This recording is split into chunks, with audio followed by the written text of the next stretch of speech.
Yes, this is the day that the Lord has made, and we shall rejoice and be glad in it. It is yet another Wednesday night when we come to your home through your gadgets, through your television, whatever you are, or through your computer, through your phone, or whatever gadget you are using. And we come through open talk. You talk or I talk, or we hear one another. And in this open talk, remember, we are founded on the Word of God. Our base is the Word of God. And I pray that you will be able to get something out of the discussion tonight. The guests that we have always brought have come up with stories that have been very, very tremendous. We have received lots of feedback, lots of comments from you. May the Lord richly bless you. And as you receive even tonight, your life will never be the same again. So sit down, relax, get your phone on. Even if you are watching through one called television, or you are watching through the social media, get your phone ready so that you can send a comment, you can ask a question. You send a comment and tell us what is going on. Again, we have a very special couple, one of our pastors, then one of our regional overseers, and this is none other than Reverend Sam. Yes, Sam. Not Samson. No, it is Sam for Samuel. Sam for Samuel, yeah. Not Samson. Not Samson. There's Sam or Samuel Kuria and his wife Doris, and they are pastoring Deliverance Church in Uplands, yes. The Deliverance Church Uplands, and they will be telling us who they are. So welcome to Open Talk. Thank you. In Open Talk, you talk or I talk, and we hear one another, and we move on. Yes. So would you like to say jumbo to the viewers? Let me say good evening, viewers, and may the Lord bless you. And I know that I'm looking forward for a very good kind of a fellowship and show today. So you are very much welcome to go together with us. My name is Reverend Sam Kuria from Deliverance Church Uplands. You are welcome. Thank you, Kuria. Yes, Doris. Yes. I want to welcome each and every viewer who is watching us through the television, even through the phone. And we are here so that we may have time to talk together, and I know that we shall be a blessing to one another. The Lord bless you. Thank you so very much.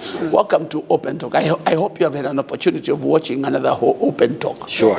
Or you watch Open Talk. We have been watching. Now the watcher is being watched. Interesting.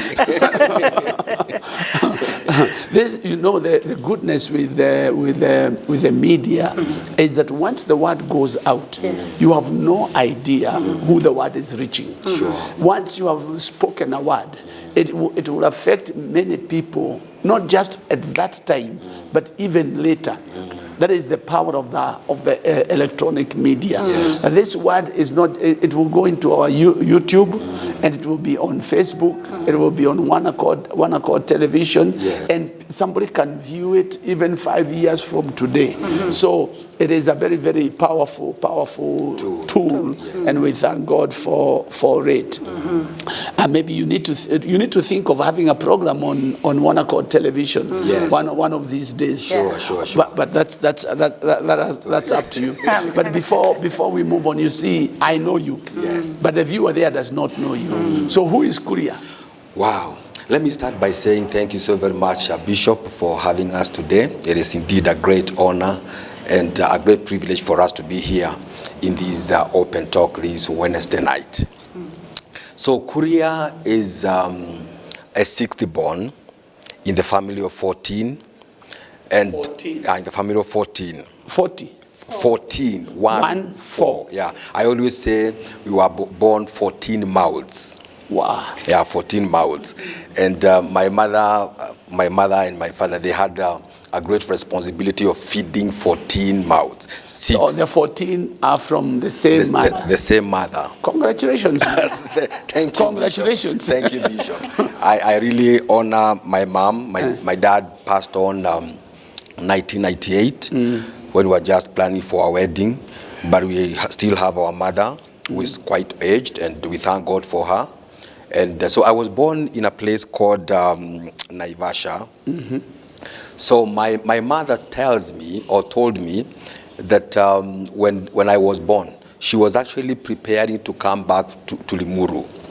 So she had gone to to get some things like potatoes and the like, so that after she delivers, at least you get something to eat when she delivers. But as she was preparing to come back, as she was going to the stage, then Kuria said that my time to come to the others come.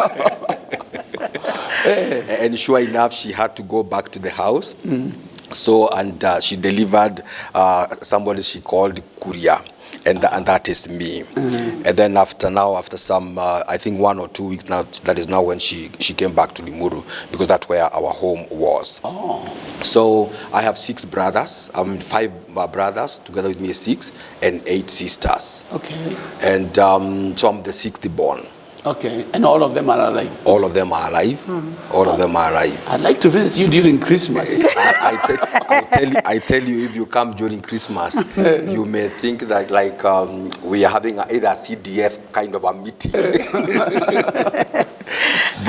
because even our children, God has also blessed and expanded the family, and we really thank God for the goodness of God.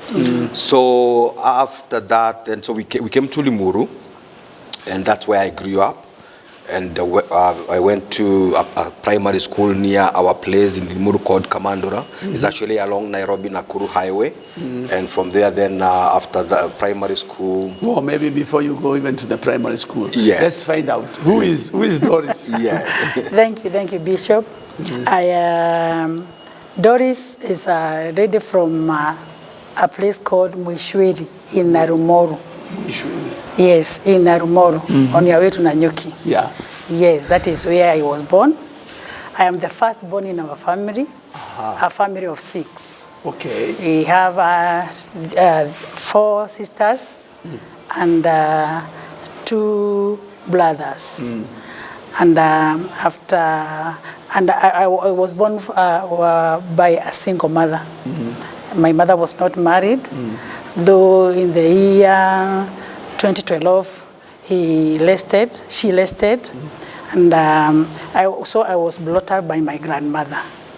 So, and then from that, I went to school to a place called Mushiri Primary School, then went to secondary school in a place called Ken in Kirinyaga, and after that, then that is when I came to Limuru.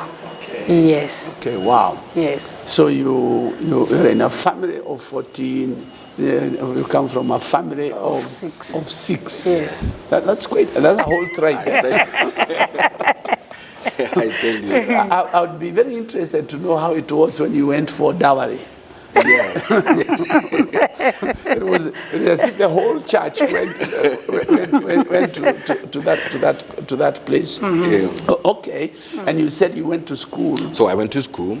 I went to Kamandura Primary School. Then from Kamandura Primary School, I went to Genia High School. From Genia High School, I joined KCA, where I did accounts. And then it was actually, because I got born again when I was in Form 2.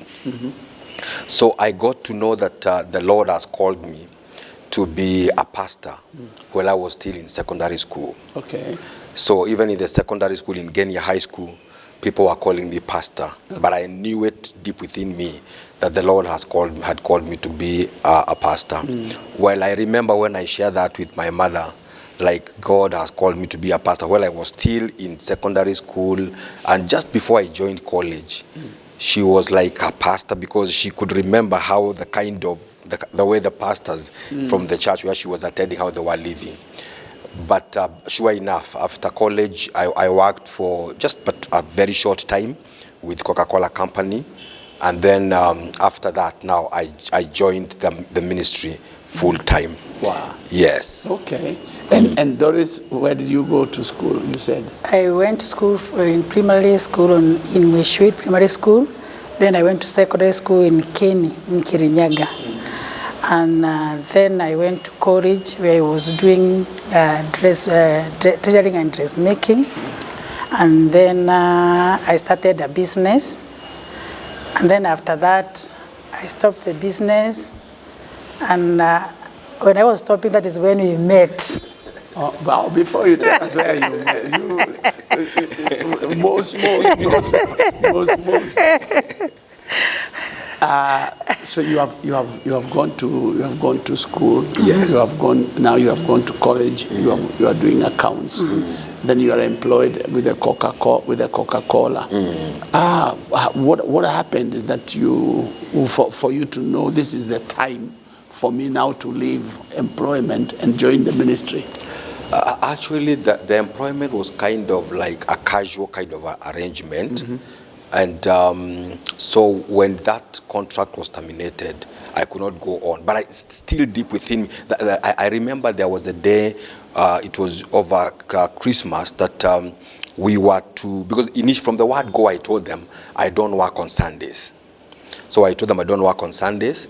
And so they knew that I don't work on Sundays. But it just happened that there was one particular year, I think that could be 1994, 95 there, that some sodas were stolen. And therefore, every employee had to go to work on a Sunday. So all of us had to go to work. And indeed, we went to work. And then my manager found me on my desk. And he was like, Kuria, what do you think you are doing? Because I think I can't remember what I was doing. But he said, because it was called Hussein. So he said, what are you doing, Kuria, there? He said, I have remembered today is Sunday. So please, can you go, finish what you are doing and go to church? Because I know with you, issues to do with church is I don't want to bring us any problem. You go to work. And sure enough, I went. So everybody knew, even where I was working, that I was wired to be a pastor. So I left. So I left. That's how I left. I left after the termination of the contract. I left, and then I went and started from nowhere. Yes. Where is that now? So that place called Nowhere. Where Nowhere. Nowhere means like I did not know exactly where to start, because that time I was fellowshipping with Deliverance Church Limuru under Pastor James Kuria. You used to come. Actually, I interpreted for you when you used to do the crusades, crusades in Kwambera. Oh. Yes. Okay. And so that's where I was. So immediately then, shortly after I left, that is now when also Pastor James left Limuru Church. And Limuru Church was put under the leadership of the region. The region. That time Bishop Kimani was the regional overseer. So that is now where I'm saying it was nowhere. There was no very clear way of how to do about things, but I just came in and found myself coming into the system and started working. That time are you married? That time I was not married. Yeah, that time I was not married. I came to marry later. So how did you meet? How did you guys meet? So what happened is that when I finished Form 4, it happened that my aunt was married and they came to Limuru. So the husband was a manager in Mabrukiti.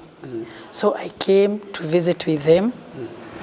And when I was at their home, they used to fellowship at Limuru Deliverance Church. The uncles. My aunt now and the husband, who is now my uncle. So through that is how I think we met. Yes, because we could meet. He was the chairman of the youth, and I was a youth member. So I was reading the praise team there, and somehow we met. And So, one day I was, when Pastor James left, it's like the church was left in the hands of the leadership there. So I was one of the leaders there. Actually, I became an elder of the church before I got married. Okay. Yes, before I got married. So I was kind of like the link man between the regional overseer now and the church, because I was given most of the responsibility of maybe banking, if there was anybody who needed a certificate. So I would ferry all that to Kasarani, even if they needed a signature or something like that. And the uncle was the chairman of the LCC. He's called Alfred Sure. Okay. Today he's a pastor. He's a pastor at PAG, with PAG in a place called Nyamira, in Nyamira, and they are doing very well. So he was now the chair. He was the chairman of the LCC. So I would deliver anything that maybe needed him to sign or do something. So I would deliver maybe to his house. He was living at Marbrook. He was a manager there. So I would go there. So one day I went there. I had only been seeing her singing in the praise and worship team, but nothing had ever clicked that maybe anything. So that particular day when I went, is like she took my shoes. You know, after I removed the shoes, she took my shoes, went and polished the shoes very well. And when I saw that, I said, "Wow!" You know, I that was the first time I saw her with a different eye, right? And then from then he came back to church the following Sunday. That is now when I started saying hello. My shoes looked very good on that evening. Yeah, you really did my shoes very well, and I liked it. Wow. Yes. So the story started from there, and the rest. So when did you eventually get married? So we were planning to get married in the year 1998. Yeah, 1998. But around the same time when we were to go for dowry, my dad fell sick, and he was admitted at the hospital for a long time. So he was admitted in Kijabe for a whole month, and then after Kijabe, he was discharged like for 2 weeks again. He came to Kenyatta again a whole month. So during all that time, that is when we were to go for dowry. And because it was quite expensive whatever the medication was very costly. So it's like we had to put everything on hold. So we postponed our wedding for a whole year. Yeah. So because eventually he didn't make it, so he passed on that year, 1998. So we got married now the following year. The following year, 1999, 1st of May, 1999. Wow. Yes. So after you polished the shoes, did you see anything? Did you feel anything? Or? For me, I think when I was staying there, because there were many visitors who were coming, I think that was.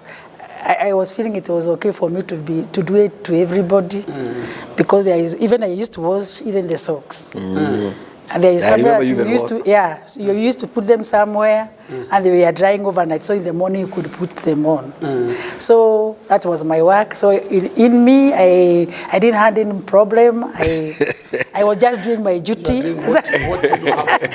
Yes. And then when I go to church, I just go serve. I was a praise and worship team member, and that was all. But one day, he came and greeted me after the service. And I felt it was a different day than any other. But I could not conclude anything. And after that, because my uncle, they used to have a car. So after that, we entered in the car, and then we left and went home. So from there, I think things started. Yes. Okay. Yeah. So what things started? Some chemistry. You know, there are some things that you cannot explain how they happen. Because this is somebody that you have been seeing. You don't have anything. For me, I could see him because he was like a pastor there. And I could not even think about it. Even imagine. Yes, I could not even imagine. But that day he greeted me, I could feel there is something which is not a normal thing. But I went home, and that also. In fact, I forgot about it. And then after that, I started seeing him every time he wanted to come to greet me. And then immediately after that, I started a business in Odero. I remember. Where I started my business, and one day he came to the business. Yes, to visit me. So when I saw him, I wondered, what has he come to do? I was doing some fellowship and follow-up. The pastor was following up. Follower. So then after that, that's when we started now. It's like he came and he proposed. After some time, it took some time. It was not easy. It took some time. But I remember, before I went to Otheru, there is a praise I used to go. There is a praise in Remuru. I had gone for some training, and he came sometime. He passed through the praise, and he requested me to go and take a cup of tea. So I could wonder, now he has come to tell me to take a cup of tea, for what? But because now, I was respecting him as the pastor and the chairman of youth. So I said, let us just go. So we go and we took some tea and some samosa. Then after that, that's when I moved to Odhiro. Then he came, and I think that is the time he proposed. Okay. Yes. It was after some time. It was a journey. Yeah. It was actually a journey. I actually, Bishop, sometimes I actually like to share this because he knows about it. And I always say it's important for people to know, and especially the young people, that when I was in college, I got born again at Form 2. So all my life, I would say that I was in church. So, but there was this one lady I was, for the first lady, and we got some very, very close, and to a point where I told her that I really liked her and loved her. The first lady, that lady I told, and and we moved on for some time. But when we were still in that relationship, I shared with her and I told her, one thing I know is that God has called me to be a pastor. And she said, one of the things, I'm not very sure whether I can really make it as a pastor's wife. We had written some vows, actually 12 of them, and I used to put them in my wallet. So we had exchanged the vows, 12 of them, how we would go about things in our relationship. So one day she called and she said, I am calling you to tell you that I can't make it as a pastor's wife. That's what she told me. That time I was in college, because I remember as a result of that, it really affected me, and I had even to do a referral. Yeah, I had to do a referral as a result of that, because it affected me. Being the first lady I had approached, it was like my world came to an end. And I said I would rather die than live without that lady.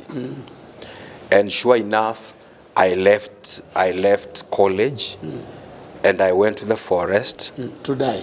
Just because I told myself, because I am born again, I am not going to kill myself. But I told myself I would rather go and die in the presence of God, like praying in the forest. But I'm not going to take away my life. So I went to the forest, and for a whole week. In the forest. In the forest. Waiting to die. Waiting to die. That's a good one. Pray until you die. But I did not die. Yeah, I can see. I did not die. And you see, when it comes to matters relationship, if people are not told how to navigate through that particular stage in life, it can actually be very devastating in people's lives, because they don't know how to meander in that terrain. So it becomes very difficult, because nobody was taking me through that kind of a journey. So I was taking it all by myself. And the other thing is, I was seeing myself like a sinner now that I proposed to somebody who turned out not to be my wife. So I was seeing myself like a sinner. So it was like, why did I have to make that kind of a mistake? I was really suffering with guilt. So when I went to the forest, I remember very well. On Sunday, that Sunday now, because I had gone on a Monday. The following Sunday, there was a kind of a pool in the forest, deep interior of Kinare Forest, and there were elephants there. But I just thank God that I did not. They did not harm me. But that Sunday, I saw somebody near the pool. And that guy had also come because he wanted to kill himself. The guy was from Saburu, and he gave me the story because he had killed his brother, and now he was running away from home. The guy was running away from home. So when I saw him, I found myself again preaching to this man, right? And sure enough, the guy gave his life to Christ that particular moment. And then as days progressed, there was a church that had come to baptize, so we could hear people singing. So I took that guy there, and the guy was baptized. But I did not go back to the forest that Sunday. So I went back home. And the guy got baptized that particular day. Did he go back to the forest, or where did he go? He did not go back to the forest because after some time, I did not see him for a long time. But then after some time, I found him employed in a petrol station. Okay. Yeah, he was a guy from Samburu. So I found him employed somewhere in a petrol station as a watchman. So I would go visit him and talk to him. Near Kwambera. Actually, he was employed there. Right? Yes. So I remember that Sunday when I was still there, God spoke to me just before I left the forest. God told me that lady could have been. I was sleeping like this, and then he called her. God mentioned the name of that lady. That lady could have been a star to you, but I want you to know she is not the only star that God have in heaven. So he said, I have prepared your own a star for you. So that is how I left the forest, because I came to realize if that lady was a star to me, she was not the only star that God has in heaven. So I was so sure that there is a star that God has prepared for me. So that is what made me come out of that forest. So to the many young people who could be out there struggling with matters relationship, it is important for them to get somebody mature to walk along with them and help them to handle matters of relationship, because people can harm themselves, people can damage their faith, or even damage their destiny because of finding themselves in a relationship that they do not understand how to go, or even how to handle it, or how to go about it. So I knew that there was a star that God has preserved for me. Okay. Yes. Wow. And you met the star. Sure enough, and I met the star. And one of the things is that Doris is a friend of mine. She's a good friend. Actually, I call her my PP. PP here means personal person. Okay. She's my personal person. Yeah. She's my PP. She's a good friend of mine. And I thank God that I did not go the other direction, which was the direction of my choice, that God again directed me to her. Because ever since we met, we have walked very well as friends. And she came and really complimented me very well. And we've been able to move on for the last 22 years. Yeah, for the last 22 years. Oh, you married for 22 years? Yes, from 19. How many children do you have? 3. Oh. We have 3 children. We have our firstborn is called Joy. She is 23. She is 20. No, we are 23 years. Joy is 22. And then we have Shalom, who is 18 years. And we have Kimani, who is 10 years. Okay. Yes. Wow. So Jojo is in college. And Shalom is joining college in September. Then Kimani is in grade 4. Okay. Yes. Wow. And how did you get to Uplands? So when we were still in Limuru, as serving there as a pastor, doing pastoral duties. I used to preach a lot, doing crusades during the day, and so the different places that we were visiting to do crusades. So there was this place we went to preach, and that reminds me, there's a particular place we went to preach. We fasted for a whole week, and then we also did some prayer walk. We did a prayer walk for that place. We hired a hall because we thought we would be doing some revival meetings after the crusade. And then the day of the crusade came, and we preached. And we had great expectation after the prayer and fasting as young people. And when we preached,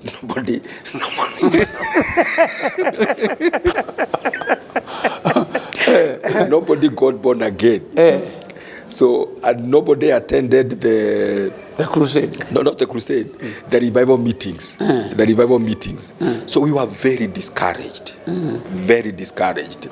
And of course, I believe that God wanted to teach us a lesson that it is not about us. It's not about our power. It's not about our strength. But it's about the grace of God and the way God wants things to be done. So, but we kept on insisting and going to, so we, from that place called Garariga, so we went to Uplands and we preached. So a number of people got born again in that place. So those people used to come now to Limuru Church. So we kind of hired a small rental hall where the people who had gotten born again would go there for discipleship and also for Keshas. For Keshas and also prayers. So eventually, after some time, one day I remember I was interpreting for a man called Prince Eljo. Prince Eljo. Prince Eljo, as I was interpreting for him, he after praying for everybody else, then he turned back to me now, and he said, God has called you to be his servant in the 21st century. Right? And those words were so powerful that I could not hold myself. Everybody left the church after they finished the church, and they left me still in the hall, still wallowing in those kind of heavy anointing of what God was working and doing in my life. So I knew that in one way or another God had prepared me and called me to ministry. So we went to up after some time. So we talked with Bishop Tumising, then Bishop Kimani, and they were able to release me.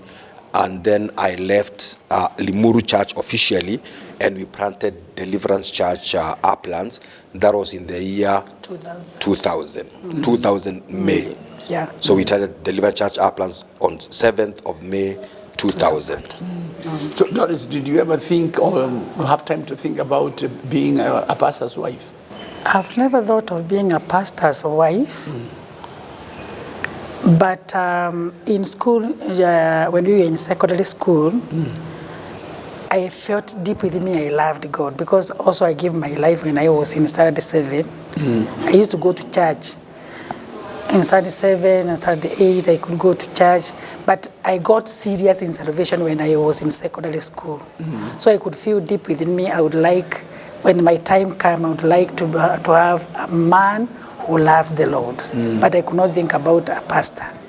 Yeah.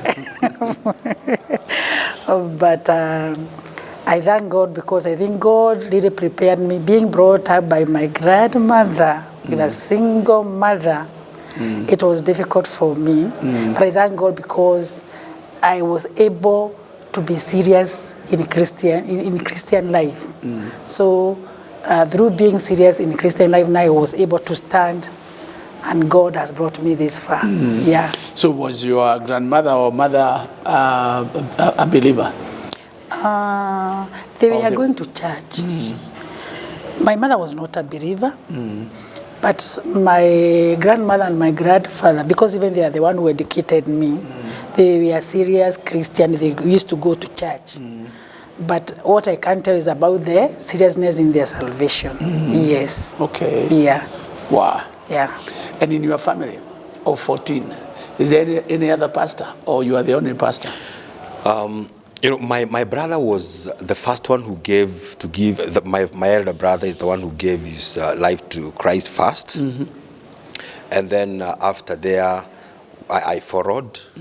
So my dad and my mother used to attend independent church. That's where they used to fellowship. So all of us, because we were school going, we followed them to that particular church. So when my brother gave his life to Christ, he joined PEFA. And then I again also gave my life to Christ. And then all of them are born again, actually. All of them, all my brothers and my sister are born again. Okay. And then all of them are actually active in the ministry, because my elder brother is an elder in the PEFA church. Somewhere in Nairobi, and the one who follows him is also an elder in PEFA church in Thika, and the one who follows me now is also an elder in a church here, Overcomers Church in Kikuyu. Okay. And then the other one is he was serving with Pastor Kanyingi. Okay. Pastor Kanyingi, Bishop Kanyingi, sorry. And then our last brother is a pastor with Full Gospel Church. In PEFA Church. Yeah, with PEFA Church, Mahio. So we have all of them are actually actively involved in church activity. Now, when I got born again, I was used to go to independent church. So when I was in independent church, we started a movement. We started a movement of young people that was very, very vibrant. We would go to different places, Maombolezi, Keshas, and we used to preach a lot. So one day the elders called me and they told me, this kind of preaching, it doesn't agree very well with our way of doing things. Where have you gotten this? So because again we used to attend conventions and camps in Kiambu High School. So and that really impacted us as the young people so much, so much. So deep down myself, I was feeling like, okay, I am feeling there is a lot in me, but the system is not allowing me to function. So I felt like I needed some kind of way to do so that I would be able to manifest that which I feel is deep within me. I cased a lot with the elders of that church, and until one day I prayed for a whole year for God to lead me to the church that would really accommodate what I had. There was 5 things I was praying for the whole year. 5 things. I call them 2 W's, 2 P's, and an F. I was looking for in that church that I really desired to join. A church that had the real worship, W, real word, because that was lacking where I was worshiping. And then proper praise, and then powerful prayers. Right, the 2 P's, and then the F is the fellowship. Of course, I visited many churches, including one day we came with another brother who now lives in UK. We came to an SDA church here in Karioko. Yeah. And so it's like once you enter, that time is like once you enter the church compound, you cannot come out until 6. So they had closed the door. So it's like we entered, everything was done inside. And I was like, every time I would go, I'm looking for the 5 things. Every time I would visit a church, I was looking for the 5 things. So, and I told myself, this cannot be the place because it was lacking in either the 2 W's, the 2 P's, and the 1 F. So in the quest for looking for a place where to worship and where to serve, that would also accommodate me. So I met one man, I may not remember his name very well. I think he was from UK, and I shared with him what I was going through and what I was feeling. So I told him, this is what I'm feeling. So he told me something that I've never forgotten. So he told me, depending on what you have in the inside, if you struggle with the system would only take few seconds to change you. Right? But for you to change the system, you need to take many years to change the system. So you would rather go find a church that is going to accommodate the kind of thing that you desire to have. That really blessed me. Yes. Allah. Yes, and that's how I ended up in Deliverance Church Limuru. Deliverance Church Limuru had just started. It was actually 6 months old. They were meeting at a place called Kamirona Hall.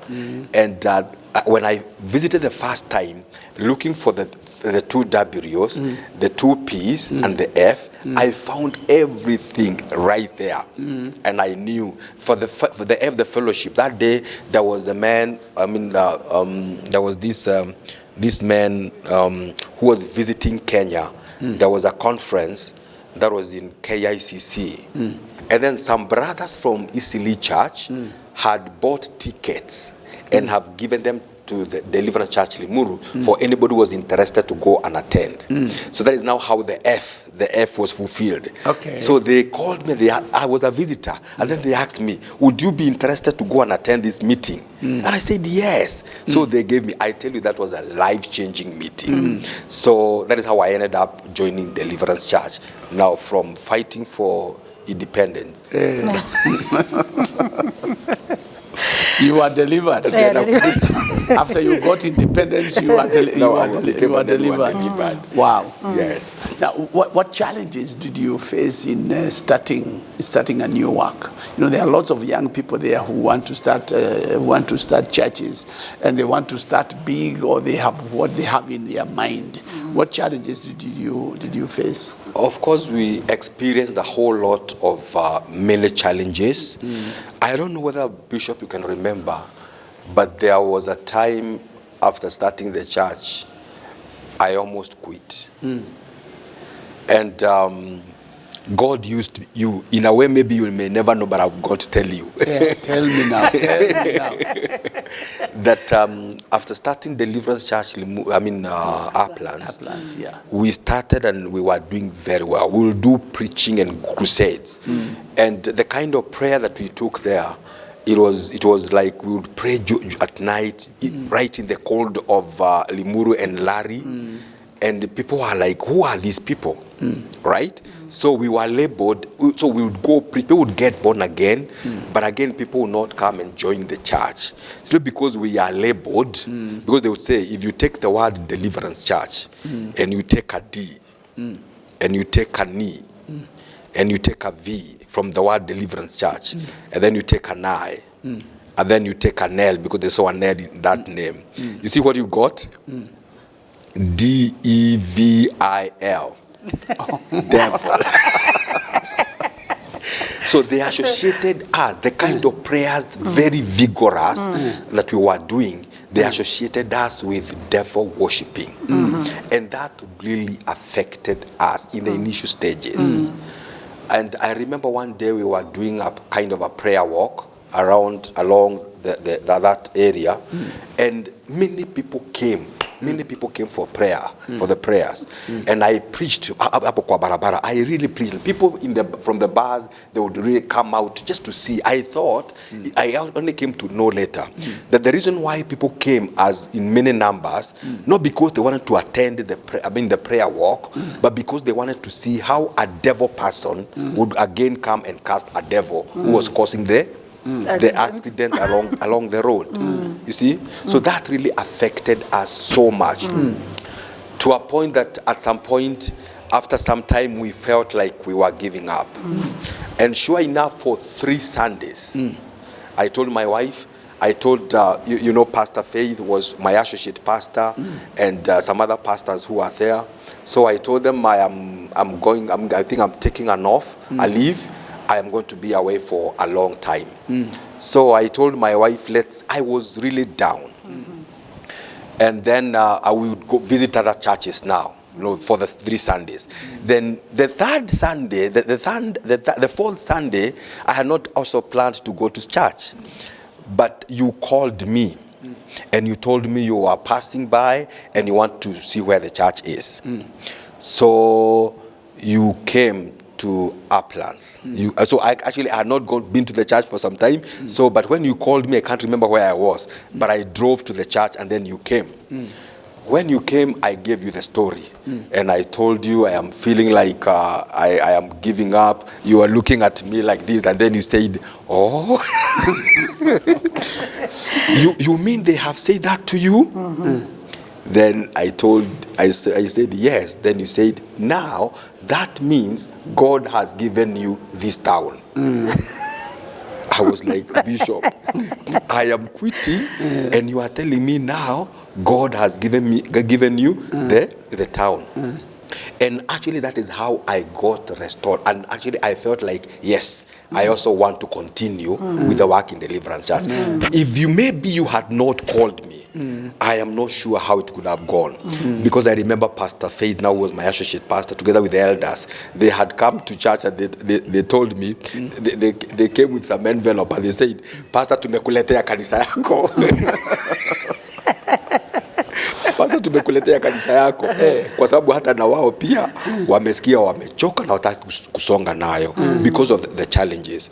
Okay, I came to realize later because a friend, after some years, I came to realize later that the people who are actually working behind all that ni watu walikuwa tu pamoja na sisi, because the chief himself was told by the elders of other places, churches, like they had to close the church. But after some time now, the chief came and confided in me and told me there are people who are really working to see that this church is closed because maybe we were posing a threat to them. But thank you, Bishop, for having helped us to go on with the work. Maybe Uplands Church could have taken a different... yes. And how is the church now? The church is fine by the grace of God. So there are a number of things that the Lord has helped us to do. So we have built a permanent building, and we are actually in the process of extending it again. Right now, you are given land, or you bought land? No, we bought land, and after we bought land, so we constructed the first one. Of course, we have three kind of plots there. When we were constructing this particular one, that is now when again the apostolic team came. We didn't have money. We had exhausted every kind of money that we had, and but now the apostolic team came and visit. I remember telling the church that particular Sunday that I feel that by such a time, by the month of March, we need to be complete putting the tiles. And the tiles were costing like 1.5 million. Yeah, around that. And so we told the people we need this money. So that particular Sunday, I told people, praise God, because you're going to put this. Nobody said amen. So I said the second time, praise the name of the Lord, because you're going to put the tiles. It is only my wife who said amen. And again, it was a very weak amen. And I told people, are you aware that God is able to put tiles on this particular ground, this particular place, without having you given even your coin in this place? So they looked at me like they want to tell me, siyaweke. So when again it happened, when the apostolic came visited, and then by the grace of God, you remember you led the people 2017. I don't remember. You can't remember. you remember 2017, the apostolic team came to visit, and Ma'am Joyce stood and she said, I will give you her a moment to say hello, and then she said, I remember there was a day I came to visit this church, and that time I was a nobody. And Pastor Sam and Pastor Doris honored me with an envelope. And because they honored me when I was a nobody, I now want to honor them because God has blessed me. So she said, I am giving you 100,000 because I see you don't have the tiles. So she said she's giving 100,000. And then you came up and said, now that my wife has given this much, I'm also going to give this much. So you also gave money. And then all the other bishops and all the pastors, within 14 minutes, 13 seconds, we had raised 1.2 Kenyan million. Yeah, 1.2 million. Wow. Yeah. 1.2 million. And we were able to comfortably put the tiles. Wow. So Which was paid up well. Even those who did not pay, I remember, you gave me that money when you were in Kiome's Praise for apostolic visit. For those who pledged and were not able to pay or had not paid. Yeah, so they gave you the money, you gave me the money. Wow. I do remember, because again I was also outside the country that time, that I was amazed by the kind of super memory that Bishop you have. Because I remember when I was still there, you asked me, you wrote a text and like, how was the money, was the money honored by the people who pledged? And then I told you this is how money was paid. And you said, then okay, I am going to follow it up. And just in case they are not going to pay this money, I am going to pay it myself. And that is how you ended up, because again, I was outside the country. Yeah. You gave the money to my wife. Okay. Right? And you were able to comfortably put the tiles. Wow. Thank you, Bishop, again for that's quite a story. Yes. And the people, at least the people there will get to know how you got to where you to where you are. Yes. It is always good to trust in the Lord. Because when you put your confidence in the Lord, He makes ways where there is no way. No way. Yes. He makes rivers even in the wilderness. And because our time is so much gone, could you maybe tell us where your church is, or tell the viewer where your church is, those in Raleigh, those who wants to come in Uplands, how they can get to you?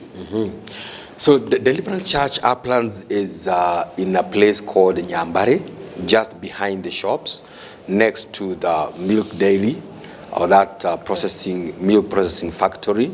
That is where we are. So you can find us there. We are on YouTube, Deliverance Church International Uplands, and we are also on Facebook, Deliverance Church International Uplands. And you can also get us through maybe my number 0722604678. That's my number. Yes. And now you are the regional overseer. Yes. How large is the Raleigh region? Or that region? Kiambu region. Kiambu region. Kiambu region is having 43 churches currently. And we goes all the way to Mabley. Again, thank you, Bishop, again for this appointment. And we are still in the launching stage. And I know that all is going to be well. And I know that the Lord will keep on blessing us as a church and even as a ministry. Yes. Well, thank you. Thank you so much. We really appreciate your coming. Yes. Thank you, Doris, for your testimony and for your story.